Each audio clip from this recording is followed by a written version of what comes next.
Welcome to today's show. What more do you need to actually hear to realize that the food shortage that's coming, or some might say is here, is being done deliberately by the governments of the world, including our own, to our own people? Is this enough proof? Both talked about how we could increase and disseminate more rapidly food shortages. I'm sorry, Joe, could you say that a little bit slower for me, please? Both talked about how we could increase and disseminate more rapidly food shortages. Oh, right. So you want to increase the spread of food shortages. Oh, right. And I'm a conspiracy theorist. I mean, when people hear these things, what is their response? They just say, oh, he accidentally slipped. How many times does this guy accidentally slip? I mean, remember he was talking about, oh, there isn't a wall big enough to keep out a magic potion? Because you can't build a wall high enough to keep out a vaccine. Because you can't build a wall high enough to keep out a vaccine. I mean, the guy flat out just said that they are working together to increase the spread of food shortages. I mean, can you make this nonsense up? And he tells us, hey, the food shortages are real, and it's going to be a real pain on the UK and America. With regard to food shortage, yes, we did talk about food shortages. And it's going to be real. These sanctions is not just imposed upon Russia. It's imposed upon an awful lot of countries as well, including European countries and our country. Are in the process of working out with our European friends what it would take to help alleviate the concerns relative to food shortage. Now, why would something that's happening so far away be a pain on America? What are you going to say? Oh, well, we get our wheat from there. Well, first of all, if people aren't aware, if they're thinking, well, we get Cheerios from the Ukraine, or if you think it's some product that's on the shelves, it's not, of course, because we know that other countries, and if you're not familiar, they actually have different ingredients in their food than we do here. So in other words, if you were to say eat Oreos in America and then go to the UK, you could look at the back of the box and there's different ingredients. There's way more poisonous, disgusting things, and of course high fructose corn syrup in American food to make, of course, people fat, obese, and addicted to the food and sick, where in the UK they don't seem to want to do that as much to their citizens, probably because the citizens there push back, and there's a reason that people in the UK for the most part look to be in extremely better shape as far as being obese or not compared to Americans, because of the chemicals and the ingredients in the food. So they're not shipping anything directly like that, but they say it's wheat. Well, why can't we grow our own wheat? Oh, we can't grow our own wheat, just like we can't grow our own oil because we need to have globalism and depend on other countries. That makes perfect sense because, of course, that's what the quote-unquote liberal people want. So now we're hearing again about food shortages, and this obviously isn't the first time. This morning, the U.S. and the world bracing for food shortages as the war in Ukraine rages on. President Biden, speaking to NATO leaders in Brussels Thursday, said because of sanctions on Russia, food shortages are coming. The price of these sanctions is not just imposed upon Russia. It's imposed upon an awful lot of countries as well, including European countries and our country as well. The U.S., Canada, and Europe are major wheat producers, but Ukraine and Russia produce about 1/3 of the world's supply. And less food means higher prices on top of already high inflation rates. Groceries are already about 8% more expensive than they were last year. And those expenses are not just hurting consumers, but also food banks like this one in Boston. We used to be able to buy chickens for 80 cents a pound, somewhere in there. Now it's like $1.50 a pound.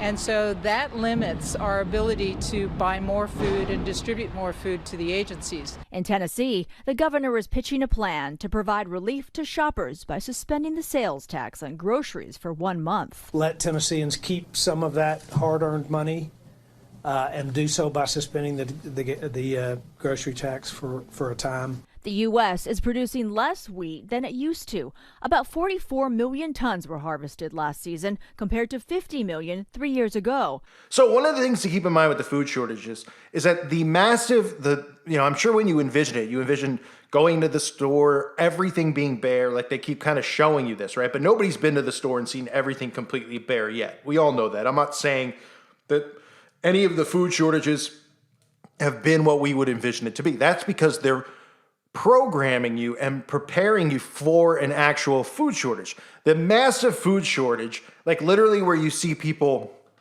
feasting over one another or robbing people's homes because they have nothing to eat and they're out of food, is going to be when the grid goes down.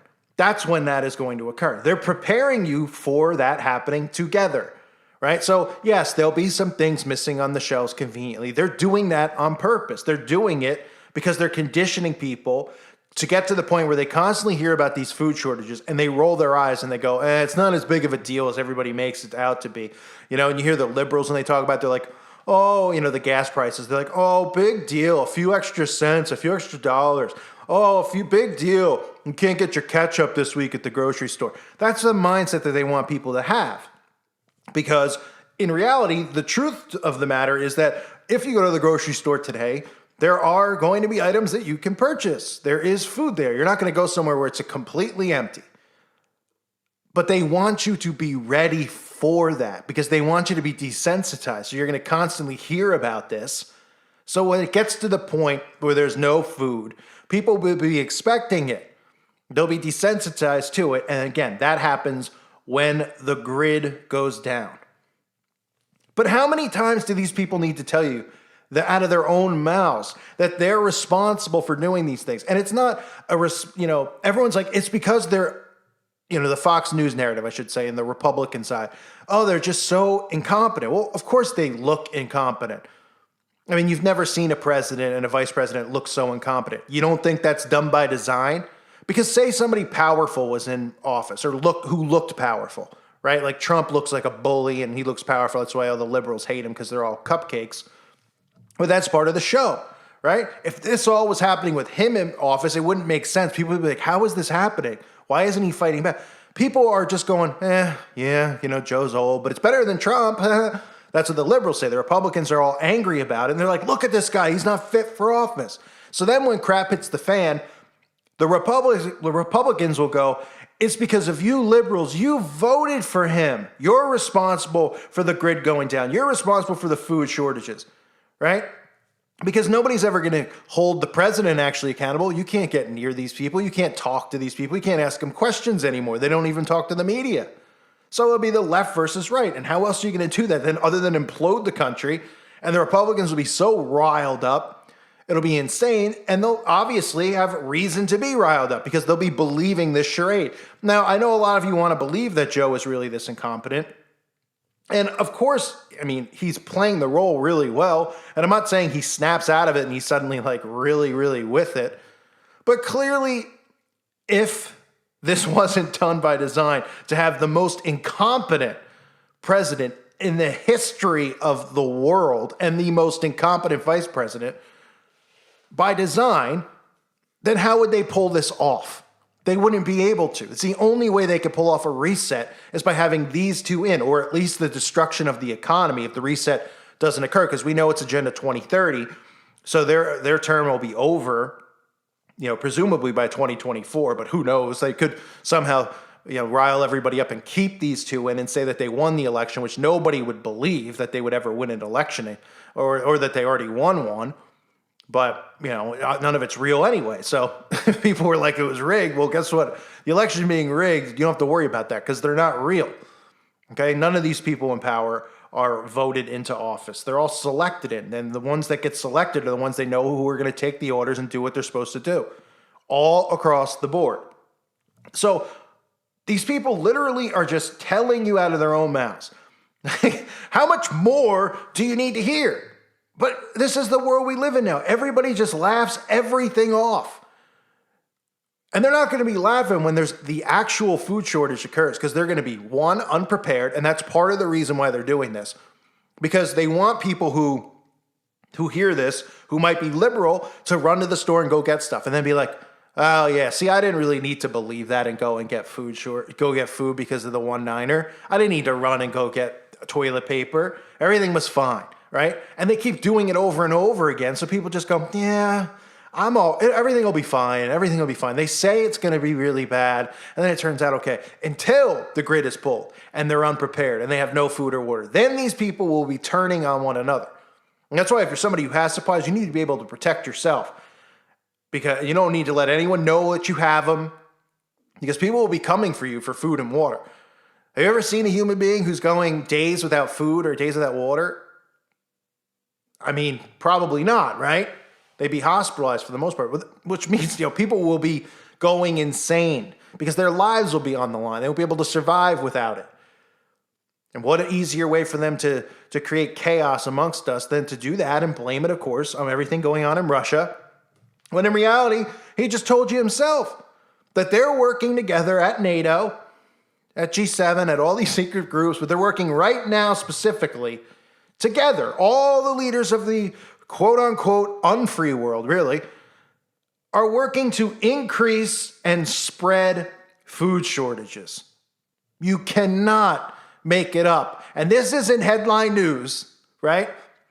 And other people who hear this will roll their eyes and be like, he misspoke, Carl. He misspoke.